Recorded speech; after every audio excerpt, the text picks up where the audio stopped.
হুম, পাড়া ফুটবল কিংবা নিজের মাঠে যখন খেলা হয় না নিজের বন্ধুদের মধ্যে, হুম, হাতে লাগলে বলে হ্যান্ডবল হ্যান্ডবল হ্যান্ডবল, হুম, সেইভাবে ওরা বলছে। কিন্তু ওরা যেভাবে প্লেয়ারকে পয়সা দিয়ে কিনছে সেগুলো তো ঠিক না। এগুলো ওদের পয়সা আছে বলে এগুলো করাটা ঠিক না। এমন কোনো তফাৎ নেই যে মোহনবাগান অনেক ভালো সাইড, তাহলে আগের দিন ইস্ট বেঙ্গলকে ওরা ৪-৫ গোল দেয়নি কেন? সায়ন ব্যানার্জি হ্যাঁ, ইস্ট বেঙ্গল চান্স পায়নি। হুম, মোহনবাগান যাওয়ার কি কোনো দরকার ছিল? আমি হুম। ওকে অনেক রিকোয়েস্ট করেছে, পয়সার জন্য হয়তো ওইদিকে চলে গেছে। আমাকে তো বলেইনি একবারই। এখন সবথেকে বড় হারামি হচ্ছে তোমার ওয়াটসন। আমি নাম করে বলে দিচ্ছি। আজকে মেহতাব সিংকে কি করেছে ও? মেহতাব সিং আমাদের এই টিমে আসলে মেহতাব সিং আজকে হয়তো হিরো হতো। মোহনবাগান বাদ দিয়ে বাদবাকি সব ক্লাব তো সাফার করছে। মিগেলের রিপ্লেসমেন্ট ইস্ট বেঙ্গল পেয়ে গেছে। জয় গুপ্তার জায়গায় কিংবা মাঝ মাঠটাকে আরেকটু স্ট্রং করতে হবে। অ্যালভিদা, ডার্বি ম্যাচ হলো, মোহনবাগান ১-০ গোলে জিতলো, যদিও ৩ দিনের প্র্যাকটিসেই দুটো দল নেমেছিল। ম্যাচটা কেমন দেখলে তুমি? তোমার অ্যানালিসিসে কি কিরকম ভাবে বলবে ম্যাচটাকে? এবার এই ম্যাচটা একটু পরে দিলে ভালো হতো, কিন্তু তাই আমি আমি আরেকটা কথা বলবো কি, দেখো এই ফিক্সার্স তো অনেক আগে এসেছিল, তখন তো কোচ আর বিদেশিরা ছাড়া অ্যাটলিস্ট আমাদের ইন্ডিয়ান প্লেয়ার যারা যারা আছে, আমরা যেমন আজকে বলছি ইস্ট বেঙ্গল নাকি ৩ দিন প্র্যাকটিস করেছে, মোহনবাগান নাকি ৭ দিন প্র্যাকটিস করেছে, এগুলো আমার একটাই কথা কি, মানে আর একটু আগে তাহলে ওরা প্র্যাকটিসে নামিয়ে নিতেন। আর হুম, ডার্বি আমরা সবসময় চাই একটু দুটো একটা দুটো ম্যাচের পর যদি হয় একটু ম্যাচটা জমতো, হুম, ম্যাচটা অন্যভাবে আমরা দেখতে পারতাম, কিন্তু এই ডার্বিটা আমরা ওই ডার্বির মতো দেখতে পাইনি। আর হুম, আমি চাই না, আমরা সবসময় বলি একটা ডার্বির জন্য ইন্ডিয়ান ফুটবল এখন অব্দি বেঁচে আছে, কিংবা এই দুটো ক্লাবের জন্য ইন্ডিয়ান ফুটবল বেঁচে আছে। হুম, তো এই জায়গায় এই ডার্বিটাকে একটু অন্যভাবে দেখতে পারলে ভালো হতো, কিন্তু যাই হোক যেটা হয়ে গেছে হয়ে গেছে।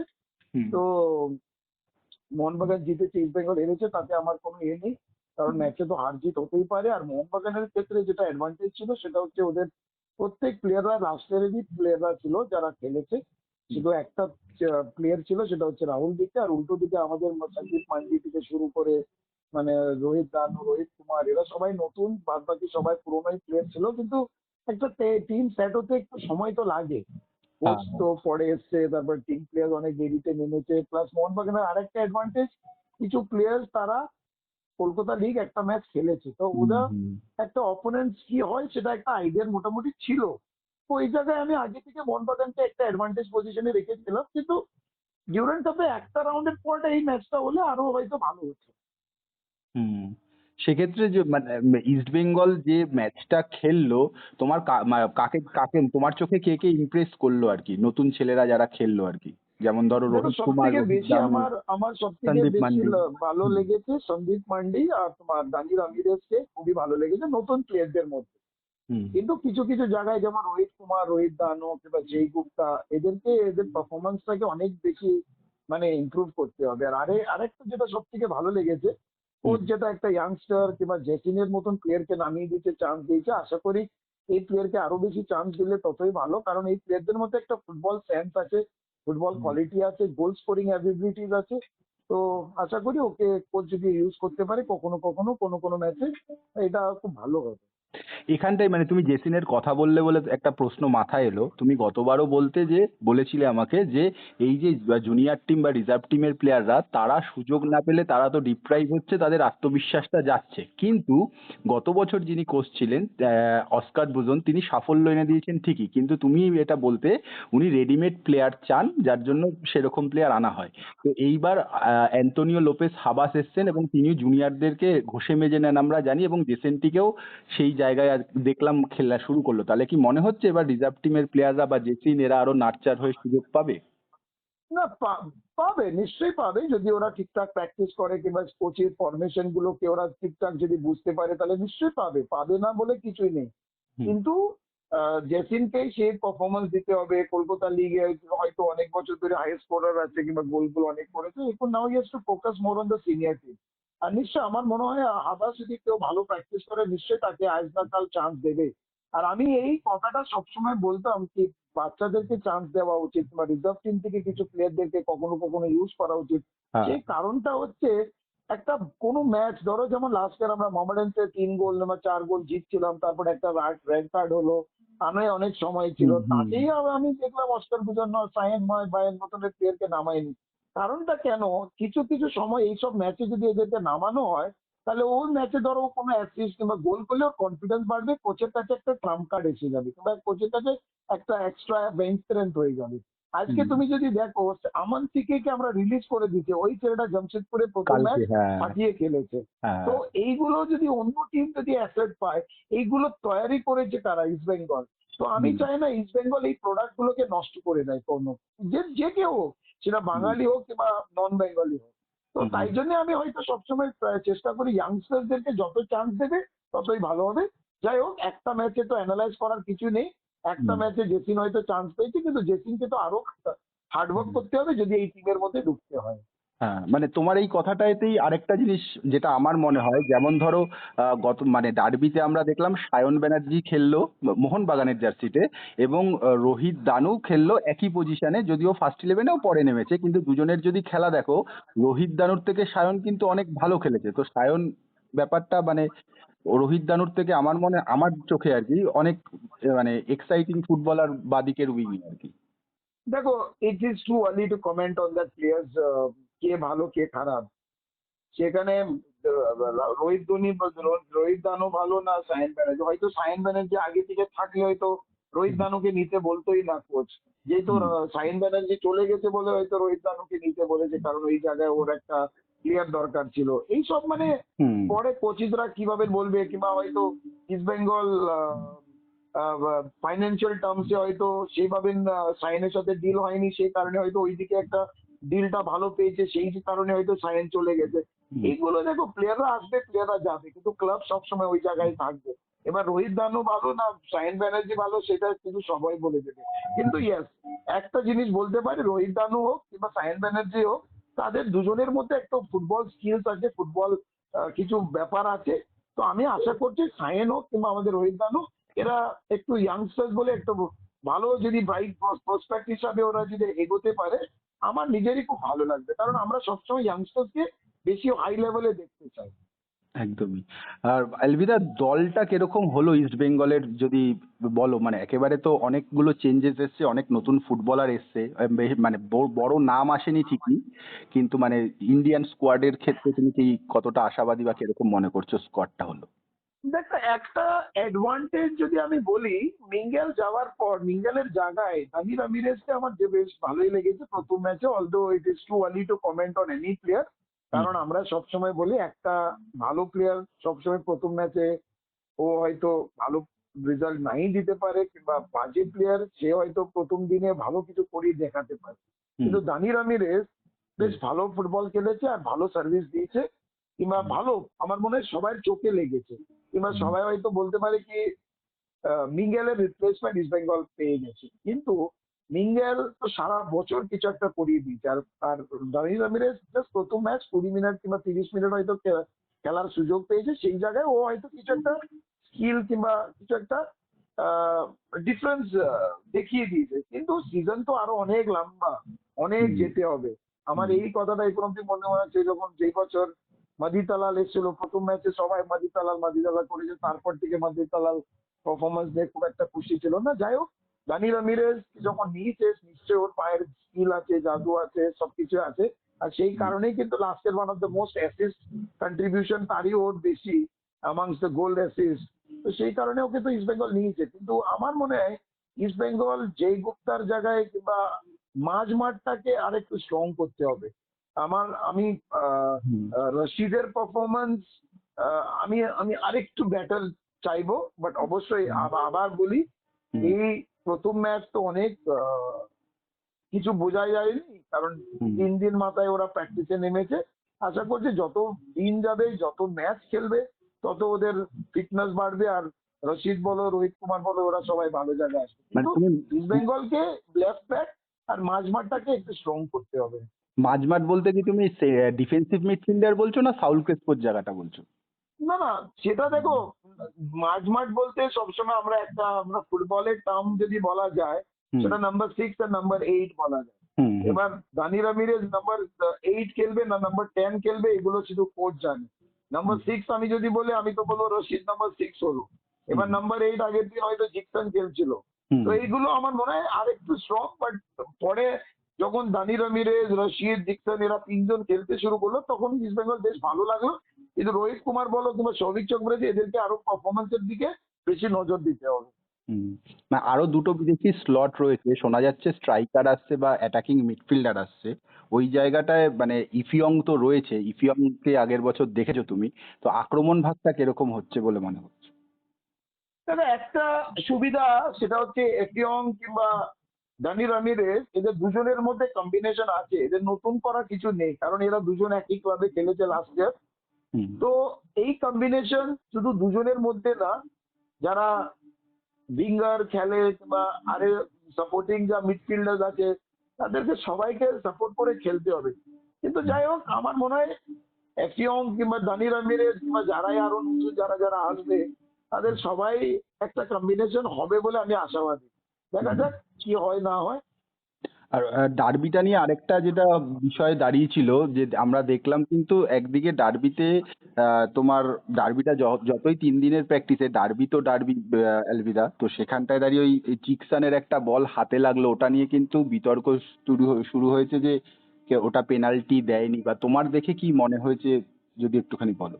যারা বলে তারা হুম, পাড়া ফুটবল দেখে। কারণ হচ্ছে হুম, পাড়া ফুটবল কিংবা নিজের মাঠে যখন খেলা হয় না নিজের বন্ধুদের মধ্যে, হুম, হাতে লাগলে বলে হ্যান্ডবল হ্যান্ডবল হ্যান্ডবল, হুম, সেই ভাবেন ওরা বলছে, যারা যারা বলছে। এটা ইস্ট বেঙ্গলই বললে আমি বলতাম এটা ভুল করছে ওরা। এটা দেখতে হবে হাতটা কোন জায়গায় আছে। হুম, হাত কিন্তু ওর বডির পাশে আছে, হুম, ওই হাত কিন্তু অ্যাওয়ে ফ্রম দ্য বডি থাকতো, হুম, তাহলে কিন্তু আমি বলতাম এটা অবস্ট্রাকশন। আচ্ছা, হাত বলটাকে থামিয়ে দিয়েছে, কিন্তু হুম, হাত আর ওর বডি একদম পাশাপাশি আছে, সেই হুম, জায়গায় কোনোভাবে এটা পেনাল্টি হয় না। এটা যদি হাতটা স্ট্রেচ করতো, হুম, তখন কিন্তু বলটা ধরো গোলের দিকে ট্রাভেল করছে, আর তখন হাতে লাগলে জেনুইন পেনাল্টি। এইটা কিন্তু তুমি যদি দেখো, হুম, ওর হাত আর পাশে ছিল। বডি একদম পাশে আছে, প্রথমে সেই পিছনে ছিল জায়গায়। সেখান থেকে পাশে ছিল হ্যাঁ, হ্যাঁ। হুম, একদম। তো ওই জায়গায় কোনোদিন না, এইগুলো হাতে লাগলে যেমন আমরা যখন মাঠে যাই, যখন একটুখানি হ্যান্ডবল বলে আমরা বলি না হ্যান্ডবল, হুম, এটা হুম, পাড়ার মধ্যে হয়, কিংবা আমাদের নিজের মাঠে যখন আমরা বাচ্চারা খেলে, তখন হুম, আমরা ওই বাচ্চারা হাতে লাগলে হ্যান্ডবল বলে, সেইভাবে বলা হয়। মানে হুম, তুমি ইফ ইউ আস্ক মি, আমি ইস্ট বেঙ্গল বলে বলছি না, হুম, এটা এটা পেনাল্টি দেওয়ার কোনো কারণই নেই। হুম, উল্টো দিকে আমি বলি, এবার ইস্ট বেঙ্গল কিছু সমর্থকরা হয়তো বলে কি উল্টো দিকে নেতা ইয়ে রাহুল বিকের নাকি হাতে লেগেছে। আমি আমি তো হুম, হুম, টিভিতে হুম, খেলা দেখেছে, হুম, আমি তো আমিও নিজেই দেখেছি বলবো ওটা এটা হ্যাঁ। কোনো হাতে লাগেনি, এটা মাথায় লেগেছে কিংবা মুখে লেগেছে। আচ্ছা, বুঝতে পেরেছি। আর শেষের দিকে জিজ্ঞাসা করি মানে ইস্ট বেঙ্গল টিমটা নিয়ে তো বললে মোহনবাগান টিমটাও বেশ কিছু নতুন ইনক্লুশন হয়েছে রাহুল বেকে এসছে তারপর সব থেকে বড় ইনক্লুশন যেটা তোমার ছাংতে এসছে কি কিরকম শেপ আপ করছে এবং ছাংতির নতুন কলকাতা ফুটবলে খেলবে বড় মানে সাপোর্টার্স বেস ক্লাবে খেলবে কি মনে হচ্ছে তোমার? দেখো ওদের তো টিম বেশ ভালোই, কিন্তু ওরা যেভাবে প্লেয়ারকে পয়সা দিয়ে কিনছে সেগুলো তো ঠিক না। একটা ওদের মধ্যে আর অন্য টিমের মধ্যে অনেক তফাৎ হয়ে যাচ্ছে। এগুলো ওদের পয়সা আছে বলে এগুলো করাটা ঠিক না। আজকেও তুমি যদি দেখো, হুম, সবকটাই টিম কিন্তু স্ট্রাগল করছে ফাইন্যান্সিয়ালি। তো হ্যাঁ, ওরা তো যখন পয়সা আছে ওরা নিশ্চয়ই নেবেই তো সব প্লেয়ারদেরকে। কিন্তু বুঝতে হবে, এত যখন টাকা দিচ্ছে তো সেগুলো কি ওরা ডিজার্ভ করে কিনা। আমি জেলাস নয়, আমি হুম, এক্স ফুটবলার। হুম, আমরা যা দাম ছিল আমরা সেই দামে আমরা খেলেছে, তাতে আমরা খুশি। হুম, কিন্তু যারা ডিজার্ভ করে একটু ভালো পেমেন্ট তাদেরকে নিশ্চয়ই দেওয়া উচিত। কিন্তু ওয়াই সো মাচ? ওদের মধ্যে আর বাকিদের মধ্যে কি এমন ডিফারেন্স আছে? But yes, they are good strong team. চান্তে বলো, মানবীর বলো, লিস্টন বলো, আপুয়া বলো, থাপা বলো, কিংবা ড্রাজিক বলো, কিংবা ম্যাকলেরেন, mingle, they are good side. হুম, কিন্তু আমি তো মনে করি সবসময় ফুটবল 19-20 প্লেয়ারদের মধ্যে গ্রাফ। এমন কোনো তফাৎ নেই কি মোহনবাগান অনেক ভালো সাইড, তাহলে আগের দিন ইস্ট বেঙ্গলকে ওরা 4-5 গোল দেয়নি কেন? ওদের তো ম্যাক্সিমাম প্লেয়ার যদি তুমি দেখো, ম্যাক্সিমাম প্লেয়ার তো ইন্ডিয়া টিমের প্লেয়ার। হুম, প্রথমে তো দুটো, মানে প্রথম 45 মিনিট তো হুম, দুটো টিম তো সবকটাই ইন্ডিয়ান নিয়ে খেলেছে। হ্যাঁ, আমাদের কত ইন্ডিয়ান প্লেয়ার খেলেছে, মানে ইন্ডিয়ান টিম, মানে ইন্ডিয়ান টিমের কত প্লেয়ার খেলেছে, আর ওদের হুম, কত? বেশ তাতে কিছু। ওদের কি এমন ডিফারেন্স করেছে ওরা? ওদের তো হুম, এমন কোনো ডিফারেন্স করেনি। হুম, তাহলে আমি তো মনে করি এটা একটা 50-50 ম্যাচ হয়ে গেছিল। পয়সা বেশি দিয়ে যেটা কোনো এ নেই, বাট ইয়াস, মোহনবাগান একটা কথা বলতে পারি, ওদের ভালো টিম, ভালো বেঞ্চ স্ট্রেংথ আছে। আর আমরা সবসময় বলি যাদের বেঞ্চ স্ট্রেংথ ভালো, তাদের chances of winning are quite high. যেমন আমি এই বছর ইস্ট বেঙ্গলের আগে থেকেই বলেছিলাম, অনেকদিন হুম, পর একটা ইস্ট বেঙ্গল ভালো দল করেছে। হ্যাঁ মানে লাস্ট ইয়ারের কথা বলি, আমি হ্যাঁ তো হ্যাঁ এবছর হ্যাঁ, আমরা চ্যাম্পিয়ন হয়েছি। হুম, আমাদের প্রথম একাদশ থেকে শুরু করে বেঞ্চ স্ট্রেংথ অব্দি ভালো ছিল। কখনো কখনো তুমি যদি দেখো এডমন্ড এজ এ সাবস্টিটিউট নেমে মানে সব ম্যাচের রং বদলে দিয়েছে, কিংবা হুম, বিষ্ণু সাবস্টিটিউট নেমে, নন্দকুমার সাবস্টিটিউট নেমে ম্যাচের রং বদলে দিয়েছে। So that is how the team has to be. তো আশা হুম। করছি এই বছরই ইস্ট বেঙ্গল শুধু ফার্স্ট 11 ভালো না, রিজার্ভ টিমই যদি ভালো করতে পারে, আমার মনে হয় it can be a good battle between East Bengal আর Mohun Bagan or rest of the teams. এলবিদা, একটা খুব গুরুত্বপূর্ণ বিষয় জিজ্ঞাসা করব। তুমি যেহেতু বললে এই এজেন্ট রাজ নিয়ে তুমি বারবার সোচ্চার হয়েছো, এবং দেখলাম নিতুদাও সেই নিয়ে বলছেন, আজকে মোহামেডান ক্লাবের পক্ষ থেকেও সেই নিয়ে বলা হলো। এই যে তুমি বেশি দাম দিয়ে ফুটবলার কেনার কথা বলছো, এতে ক্ষতিটা কি বা লাভটা কি, বা মানে তুমি আগে বলতে যে এতে আলটিমেট ফুটবলারদের ক্ষতি হয় কেন, যদি একটুখানি বলো বিষয়টা। দেখো কারণটা হচ্ছে এজেন্টরা প্লেয়ারকে নিয়ে ভাবছে না, ওদের ওদের এজেন্সি কি নিয়ে ভাবছে। ওদের তো প্লেয়ারকে বোঝা উচিত কি ভাই দেখো তুমি এই ক্লাবে যেও না, কারণ এই জায়গায় তুমি হয়তো পয়সা মানে ওরা হয়তো পয়সা পাবে কিন্তু তুমি চান্স পাবে না। আজকে আমি একটা ছোট্ট উদাহরণ দিই। হুম, এই যে আমি কাউকে আর স্পেসিফিকলি বলবো না, একটা প্লেয়ার শুধু বলি, সায়েন ব্যানার্জি হ্যাঁ, ইস্ট বেঙ্গল চান্স পায়নি, হুম, মোহনবাগান যাওয়ার কি কোনো দরকার ছিল? আমি একটা বাঙালি প্লেয়ারের প্রোটেকশনের কথা বলছি আমি। ও হুম, যদি প্রমাণ করতে পারে আর যদি বেশি প্লেইং টাইম পাবে, সব থেকে বেশি খুশি আমি হব। কারণ সায়েন ব্যানার্জি আমাদের লোকাল এই জায়গায় থাকতো, কসবা এরিয়ায়, আমরা প্রত্যেক দিন মাঠে আমাদের দেখা হতো। ও আমাদের সঙ্গে অনেক দিন আমাদের খেলেছে। আমি হুম, ওকে অনেক রিকোয়েস্ট করেছে। আমি এজ এ ইস্ট বেঙ্গল হয়ে ওকে বলেছিলাম, ইস্ট বেঙ্গল যেহেতু তোকে চান্স দিচ্ছে না, অন্য ক্লাবে যাও, কিন্তু অন্য জায়গায় গিয়ে এমন খেলো কি প্রুভ করো তোকে যা বসিয়ে, এটা কিন্তু অন্যায় করেছে। মানে এমন করো কি তুমি এজ এ বাঙালি প্লেয়ার এমন নাম কামাও যাতে তুমি ইন্ডিয়া টিমে চান্স পেতে পারে, মা বাবাকে খুশি করো। কিন্তু কি করলো লাস্টে? পয়সার জন্য হয়তো ওইদিকে চলে গেছে, আমাকে তো বলেইনি একবারই। আমি বললে ওকে আটকে দিত, আমাকে বলেছিলাম অন্য জায়গায় যাও, আমাকে বললো ব্যাঙ্গালোরও অফার করেছে। যাওয়া উচিত ছিল, যাইনি কেন? এই হুম, ছেলেটা এখন কত চান্স পাবে আমি জানি না, হয়তো পয়সার দিকে পয়সা পেয়ে গেছে। মানুষের কাছে এটা পয়সা সবকিছুই না। এই জায়গায় এজেন্টকে ওকে গাইড করা উচিত ছিল, না সাইন তুই এদিকে যাস না। ইস্ট বেঙ্গল যদি আজকে এডমন্ড, সায়েন, বিষ্ণু কিংবা মহেশ কিংবা বিপিন আছে, কিংবা হুম, এদিকে তাহলে মনবীর আছে, চাংতে আছে, কিংবা লিস্টন আছে, জিয়ান নজরি আছে, এরা আছে, তো ওকে তো বোঝা উচিত ছিল। কিন্তু কি করলো? এরকম বহু প্লেয়ার আছে যারা এজেন্টের পাল্লায় পড়ে ওরা ক্যারিয়ার নষ্ট করে দিচ্ছে। কেন? শুধু এজেন্টের কাজ হচ্ছে আমি কত এজেন্সি ফি পাবো, প্লেয়ারকে হুম, মিসগাইড করা। ওরা কোনোদিন প্লেইং টাইম কোন দিকে বেশি পাবে এগুলো দেখে না ওরা। হুম। কিন্তু উল্টো ঘটনাও আছে, কারণ এই মরশুমেই আমরা দেখেছি যেরকম তোমার পরমবীর, তা মোহনবাগানের মোটা অঙ্কের অফার ছিল কিন্তু নর্থ ইস্টে গেছে প্লেইং টাইম পাবে বলে। আব্দুল রাব্বির কাছে ইস্ট বেঙ্গলের অফার ছিল কিন্তু ও আসেনি কারণ প্লেইং টাইমের জন্য। তো মানে এটা তো প্লেয়াররাও ঠিক করতে পারে যে আমি কোথায় যাব না যাব না, বা তো পয়সাটা সেটা আমার কাছে হয়তো প্রায়োরিটি তাদের নাকি। এজেন্ট ভালো কাজ করেছে। হুম, আমি তো বলিনি সব কটাই এজেন্ট কিন্তু বাজে, কিছু কিছু এজেন্ট আছে। হুম, যেমন সব থেকে বড় হারামি হচ্ছে তোমার ওয়াটসন, আমি নাম করে বলে দিচ্ছে। হুম, ওয়াটসন বলে তাকে কিন্তু মুম্বাই এফসিকে তাড়ানো হয়েছে শুধু এই কারণেই, ও যখন টিমের ম্যানেজার কিংবা সিইও না ফুটবল ডাইরেক্টর ছিল, হুম, তখন কিন্তু ও এই কাজটা করেছে।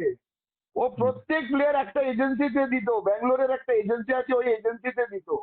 ওই এজেন্সি থেকে প্রত্যেক প্লেয়ারকে নিত, আর ওর এখানে এইটা যখন ধরা পড়েছে ওখান থেকে ওকে তাড়িয়ে দিয়েছে। ও ও ও এখন ওর এজেন্সির সাথে কাজ করে। হুম, আর এই এজেন্সি ও ওয়াটসনের কাজই হচ্ছে এই টাইপের। হুম, ওরা কোনোদিন ভালো প্লেয়ারদের কোনো, আজকে মেহতাব সিংকে কি করেছে ও?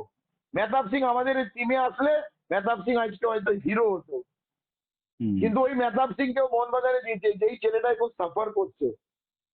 হুম, তুমি যদি ভাবছো আগের দিন মেহতাব সিং খেলেছে, আমি দেখতে চাই মেহতাব সিং আর কত কত ম্যাচ খেলবে। হুম। এর থেকে মানে উপায় কি? মানে বেরিয়ে আসার উপায় কি কিছু আছে আদৌ? কি মনে হয় তোমার? এটা একটাই উপায়, যত তাড়াতাড়ি ক্যাপ করা হয় প্লেয়ারদের ততই ভালো হবে। এই ছাড়া আর কোনো উপায় নেই। এর না হলে এরকম চলতেই থাকবে। ইমিডিয়েটলি একটা ক্যাপ করা উচিত, যেটা আগে হতো। এবং সব ক্লাবদেরও একসঙ্গে মনে হয় একজোট বাঁধা উচিত নাকি? না সেটা তো নিশ্চয়ই, কারণ এই জায়গায় তুমি যদি দেখো মোহনবাগান বাদ দিয়ে বাদ বাকি সব ক্লাব তো সাফার করছে ফাইন্যান্সিয়ালি। আজকে কত জায়গায় কত ইনভেস্টর চলে গেছে। এফসি গোয়া দল এফসি খেলবে এবছর, হুম, তাদের কাছে কোনো বিদেশি নেওয়ার কিংবা বড় দামি প্লেয়ার নেওয়ার ওদের কাছে কোনো বাজেট নেই। গোরমাঙ্গিকে ওরা কোচ করে দিয়েছে, তার মানে কি এফসি গোয়ার মতো দল সাফার করছে। হুম। এইরকম বহু ক্লাব আছে যারা সাফার করছে। তো এখানে ইমিডিয়েটলি আমার মনে হয় এটা একটা ক্যাপ করা উচিত।